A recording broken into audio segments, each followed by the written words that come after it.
মানব জাতি কবর থেকে উঠবে উলঙ্গ অবস্থায়।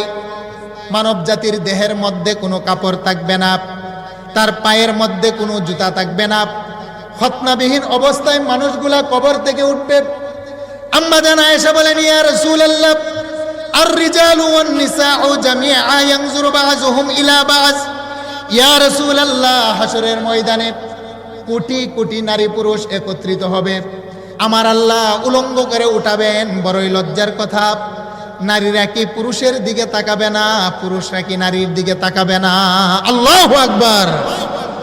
আল্লাহর নবী বলেন, ইয়া আয়েশা, হে আয়েশা, আল আমরু আশাদ্দু মিন আইয়ানজুরা বা'যুহুম ইলা বা'য।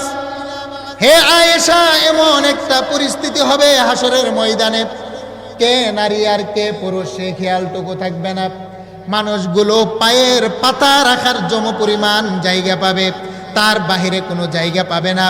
আমার আল্লাহ 5টা প্রশ্ন করবেন, যতক্ষণ পর্যন্ত প্রত্যেকটা নারী এবং পুরুষ 5টি প্রশ্নের জবাব না দিতে পারবে, ততক্ষণ পর্যন্ত একটা কদম সামনেও যেতে পারবে না, পিছনে হটতে পারবে না। আল্লাহু আকবার। আল্লাহর নবীর সাহাবী আনাস বলেন, ইয়া রাসূলুল্লাহ, হাসরের ময়দানে কোটি কোটি মানুষ, আমার আব্বা আম্মা কি আমার পাশে এসে দাঁড়াবে না? আমার প্রিয়তমা স্ত্রী কি আমার পাশে এসে দাঁড়াবে না? আমার আপন ভাই আমার কি সাহায্য করবে না? আল্লাহর নবী আমার আল্লাহর কুরআনুল কারীম তেলাওয়াত করে শুনিয়ে দিলেন, ইয়াউমা ইয়াফিরুল মারউ মিন আখি ওয়া উম্মিহি ওয়া আবি ওয়া সাহিবাতিহি ওয়া বানি। আল্লাহ বলছেন, মা তার সন্তান থেকে সেদিন পলায়ন করবে, সন্তান তার মা থেকে পালিয়ে যাবে, বাবা সন্তান থেকে পালাবে, সন্তান বাবা থেকে পালাবে, স্বামী স্ত্রী থেকে লুকিয়ে যাবে, স্ত্রী স্বামী থেকে লুকিয়ে যাবে।